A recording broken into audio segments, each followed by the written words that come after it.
Ryan first with 506. KFC telling me third and 506. James Francis, Ryan? Yes, sir. How'd you guess that? I feel so unsatisfied.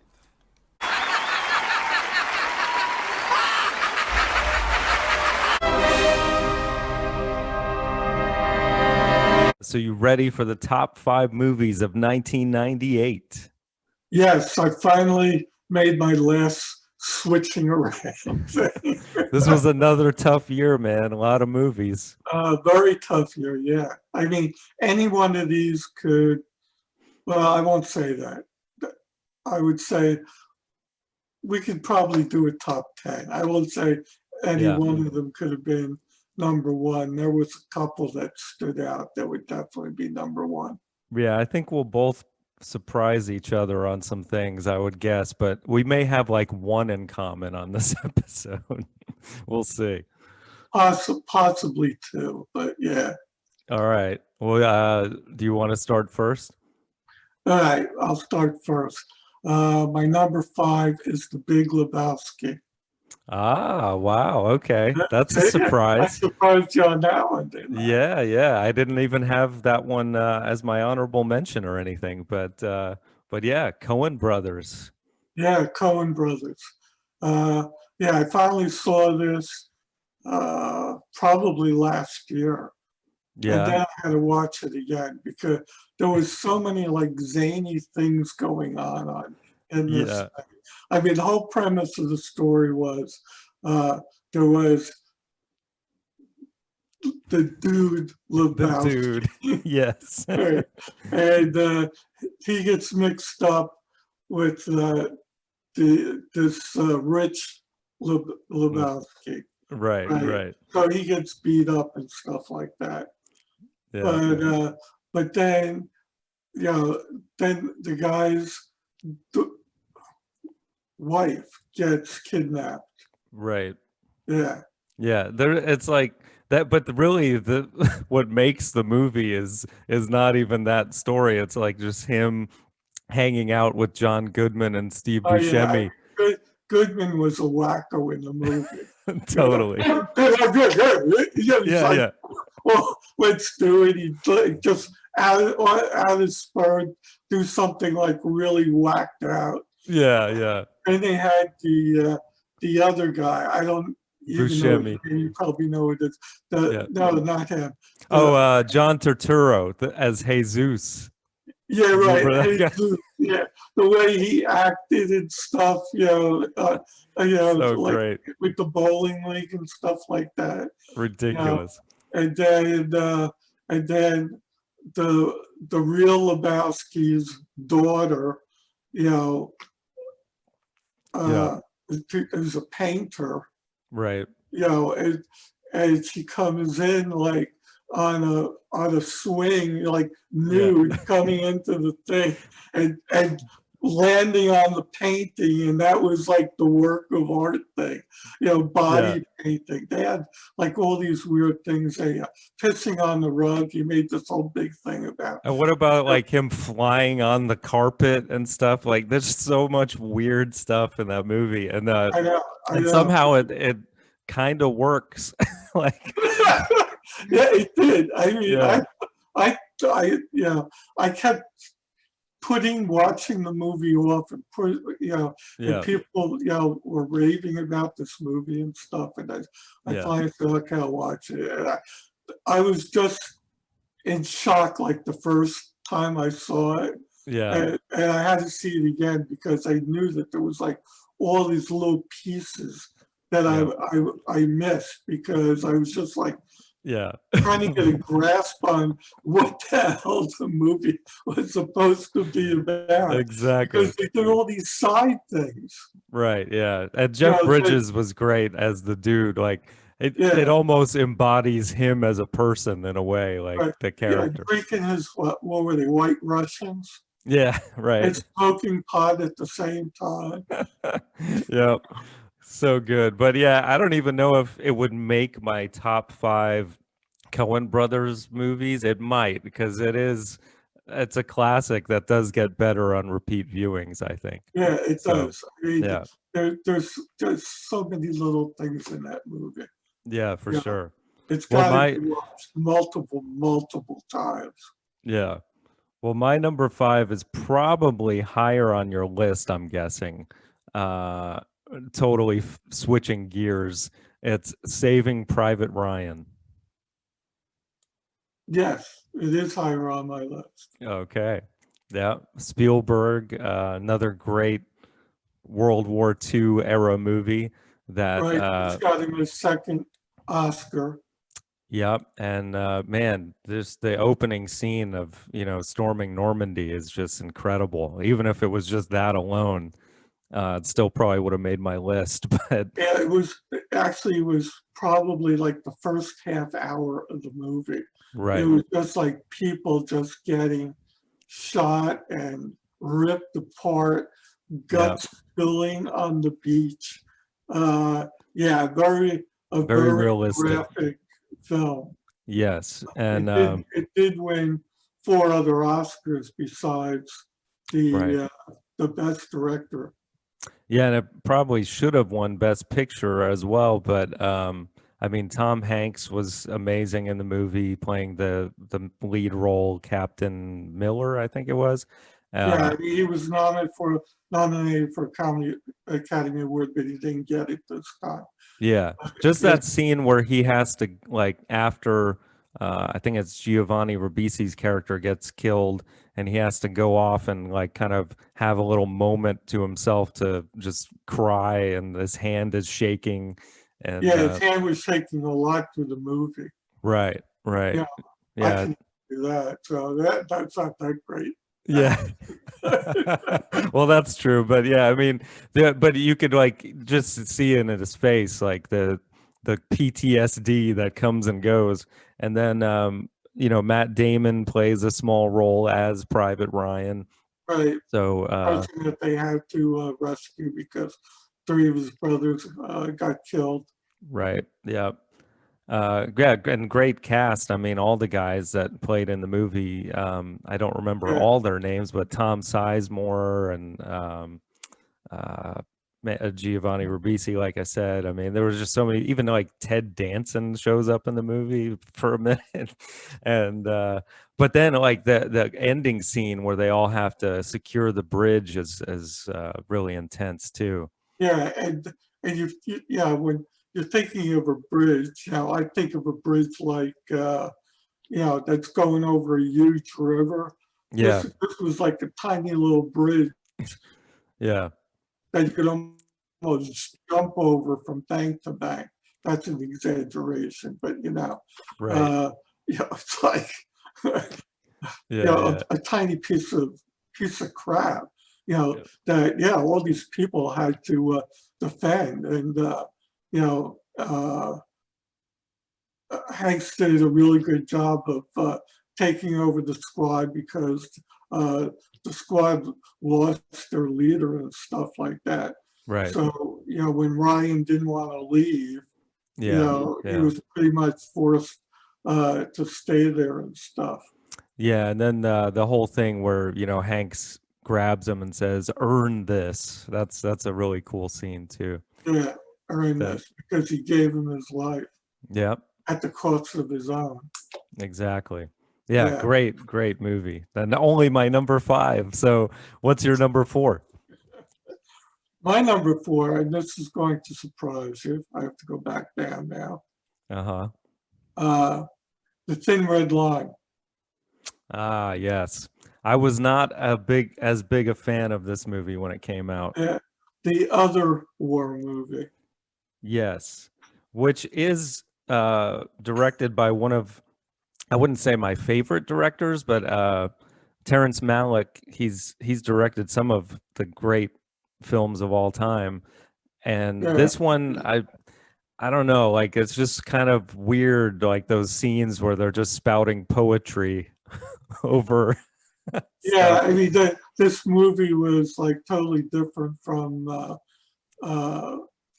the Private Ryan. Right. I mean, It where Ryan was like realistic, this was almost surrealistic in a way. yeah, this was surrealistic. It was like trying to like show that the Japanese were, people also, Right. that they were suffering too.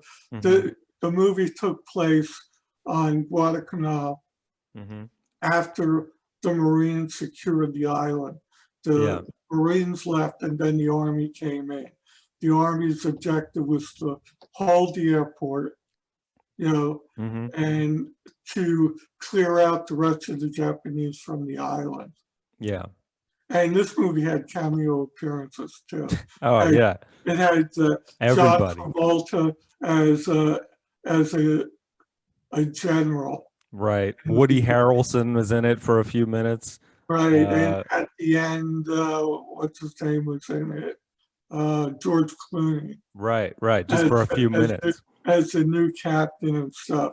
But Yeah. it was mainly Sean Penn Right. and Adrian Brody.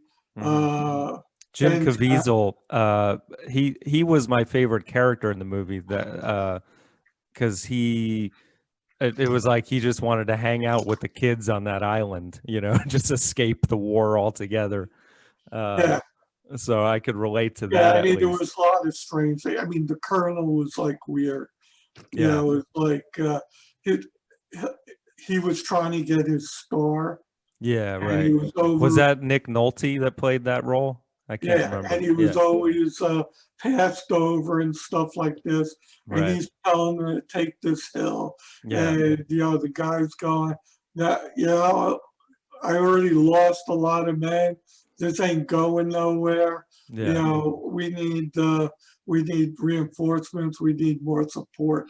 So yeah. Nolte comes up, all huff and puff, standing there where he could get shot, Yeah, yelling yeah. at the guy and stuff. Yeah, that was a perfect role for him. But yeah, I think that what threw me off was I think I was expecting more of a Private Ryan kind of movie, and there wasn't any main character truly in the movie. So it was just like it's a movie I probably need to go back and rewatch it knowing what it is, and I can appreciate it for what it is more. Yeah, I mean, the guy that died at the end, like saving everybody, Yeah, by leading the Japanese away from him, giving him time.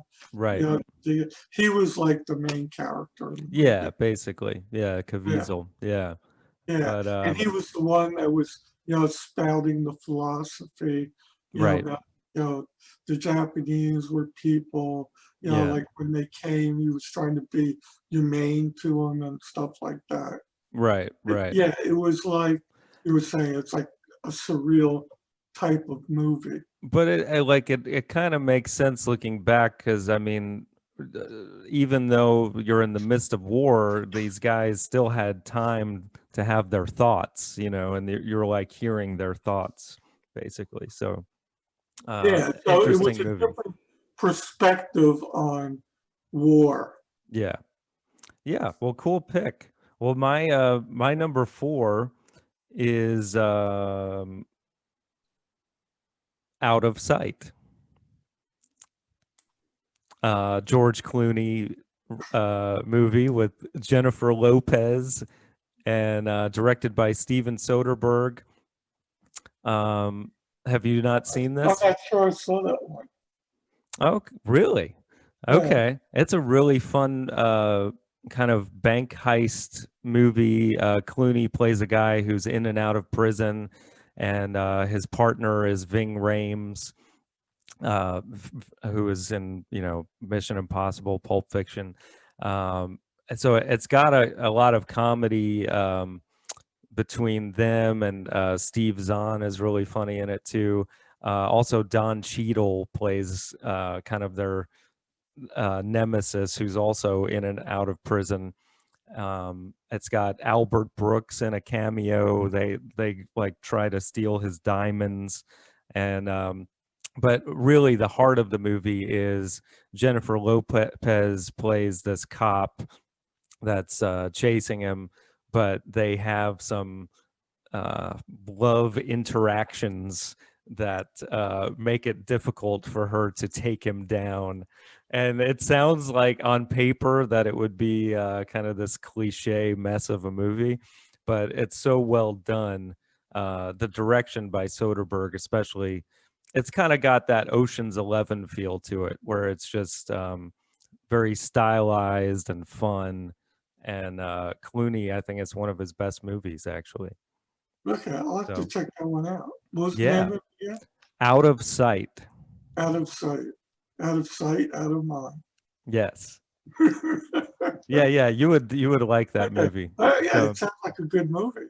yep, cool. I All right. don't know how I missed that one. Yeah, I don't know I either. usually like Clooney movies Yeah, because sometimes he plays like these weird people. yeah. No, yeah, he can be hit or miss, but when he plays like a cool kind of badass guy with a little bit of humor, it usually works out. Yeah, yeah. So, and that's what this is totally. So, what's your number 3? My number 3 is The Truman Show. Ah, okay. That's another good pick. Yeah, there were a lot of great movies this I year, but know. not on my list actually.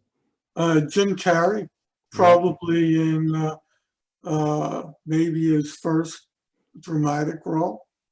Yeah, it would have to be one of them for sure. Yeah, Yeah, the first one that people really noticed. yeah, Yeah. yeah.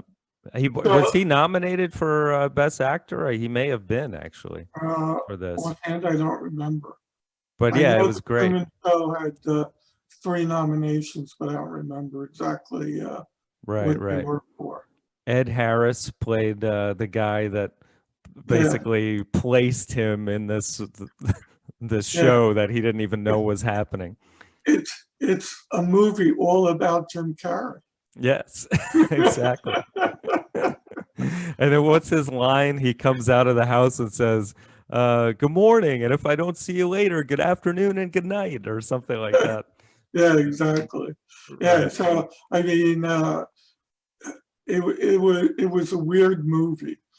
Yeah. The set was Jim Carrey's life, Mm-hmm. basically.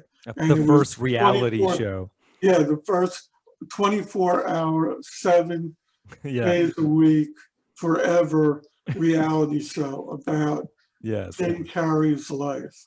Right. And of course, Harris had some of it scripted because he had actors come in to try to manipulate Carrey so that, Mhm. you know, first of all, he wouldn't try to go out into the world. He Right. had, like, his father died in drowned, Yeah. in a Right. storm And and even stuff his like wife, they kind of force that relationship on him, and then Yeah. she's doing all these commercials all the time. Yeah, Like, he loved this other girl that was like she was was removed. only on the Yeah. show briefly because he took them off. Didn't Right. want because she wasn't really an actress. But then he remembers her face and like makes it out of magazine clippings and stuff to Yeah, like he remember does all her. those things. So he's Yeah. like still in love with her, and she's like on the outside trying to Mhm. get petitions to Yeah. try to let him know that this is all like fake. His life is fake. Yeah, it's a great ending too, like when he finally basically leaves the studio and gets out, escapes.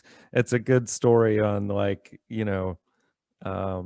And just he being says that same line as he's going out. yeah, Yeah, like Harris tries to convince him to stay. right. I mean, he even created this storm, to like keep him, Mhm. from going out and hitting the edge of Yeah, the yeah. thing. But the whole thing is a great thing on like metaphor on like free will, and people taking their life in their own hands. So Yeah, I mean, yeah. it was like a really great concept movie. Yeah, I agree. I that was one of my favorites from that year, but it didn't make my top 5. So my number 3 is another kind of sleeper movie that I didn't see it right away, but it's called A Simple Plan. And this stars Bill Paxton and Billy Bob Thornton, directed by Sam Raimi, and it's this one of these movies where the whole setup is like this plane crashes and it's got no survivors but bags full of cash. I think it's like a couple $1 million, and these two brothers come upon it and their Oh, wait. friend. Yeah, I remember that movie. Yeah, Yeah. yeah. Yeah. That's a great movie, man. And Yeah. what's her name? Is it Bridget Fonda, I think, plays the wife of Paxton. So like it's a great movie that, you know, only 4 people know about this money, and then greed kind of takes over, and some people end up dying, and then you know, little by little it's just taking over. Yeah. And Yeah. then Billy Bob Thornton especially was amazing in this movie because he plays a guy who's like a little bit off. He's not like Sling Blade level off, but like halfway.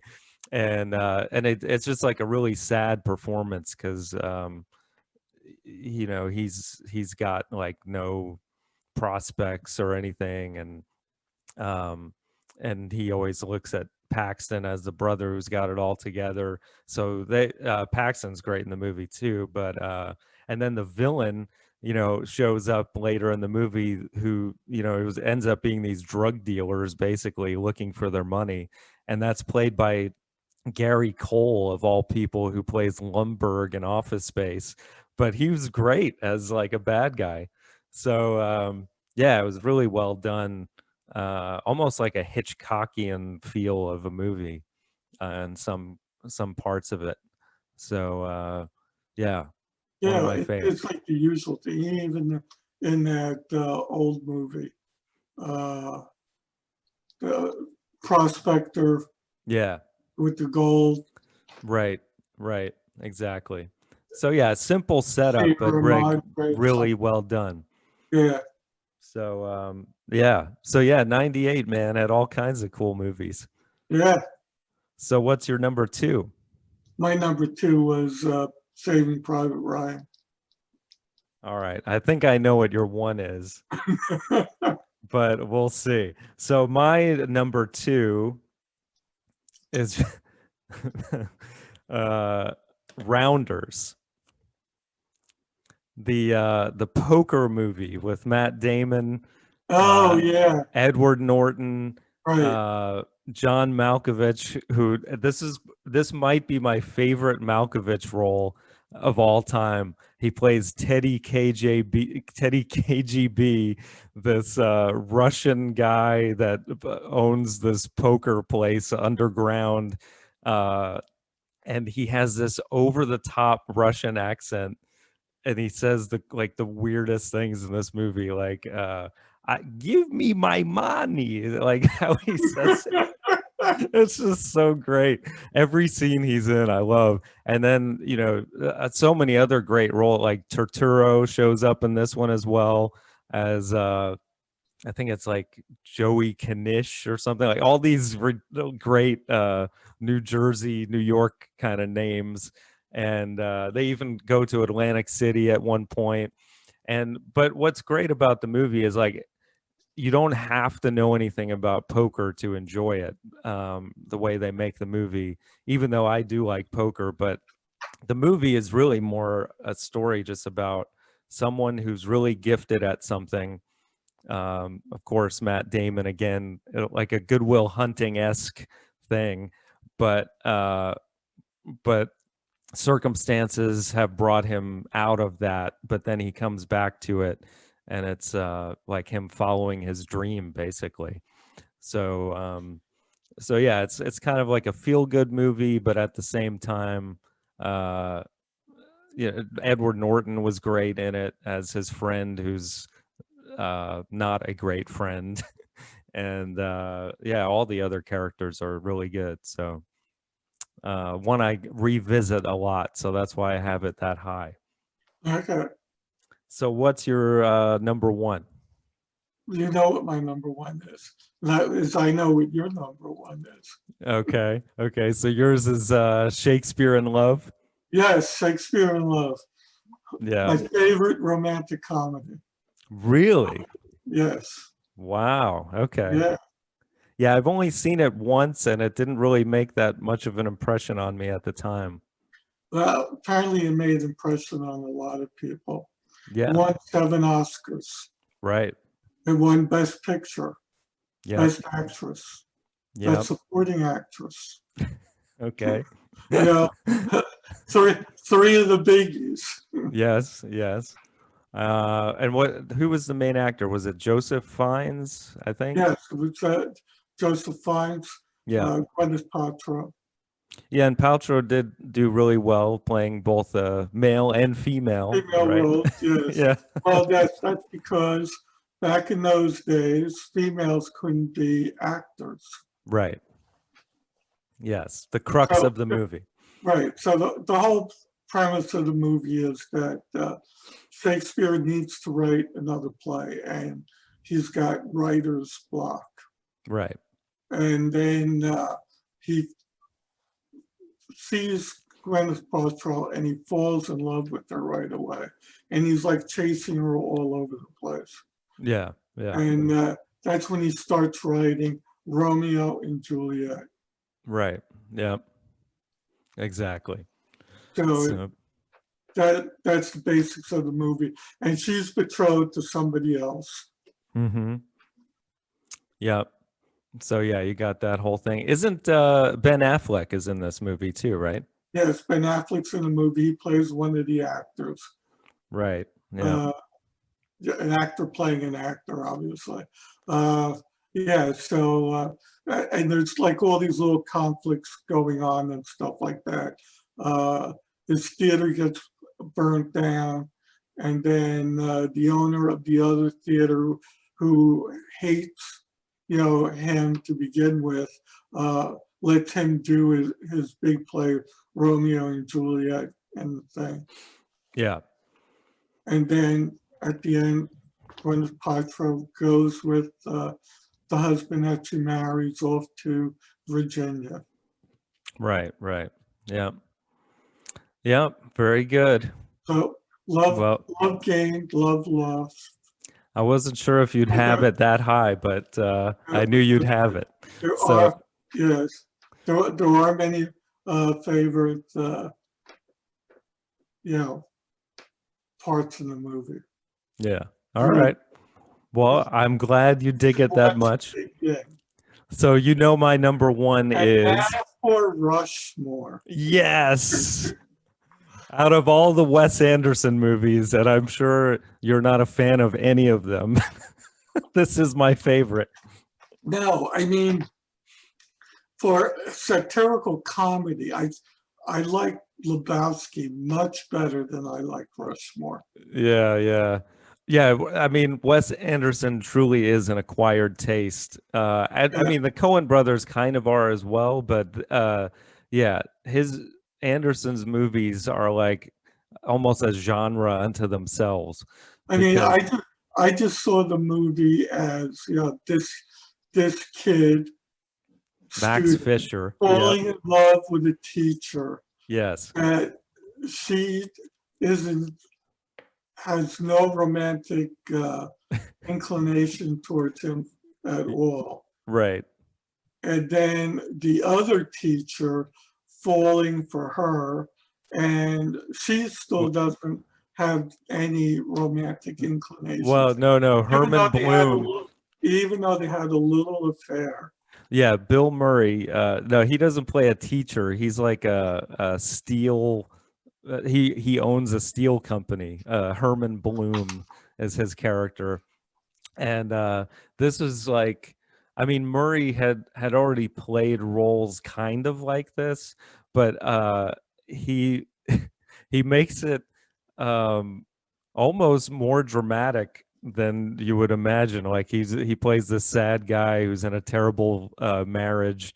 He even hates his 2 kids that like lock him out of his car and stuff, and and then he has the affair with the teacher as well, and he forges this relationship with young Max because he sees himself in him, because the kid's like really ambitious but not a very good student. He just starts all these clubs and things. Right. He just fencing, And of course he makes plays, which there's Right. always a play Yes. going on. Everybody likes. Right. Yeah. Yeah. So yes, he plays this wacky character. Yeah. But But yeah, it's so great too when they end up fighting over the teacher, and the movie gets like really dark for a few minutes where he cuts the brakes on his car and stuff, and it's just ridiculous. But the way the movie's filmed and the soundtrack, which has like all these great forgotten songs of the 60s by like the Kinks and the Who and the Stones,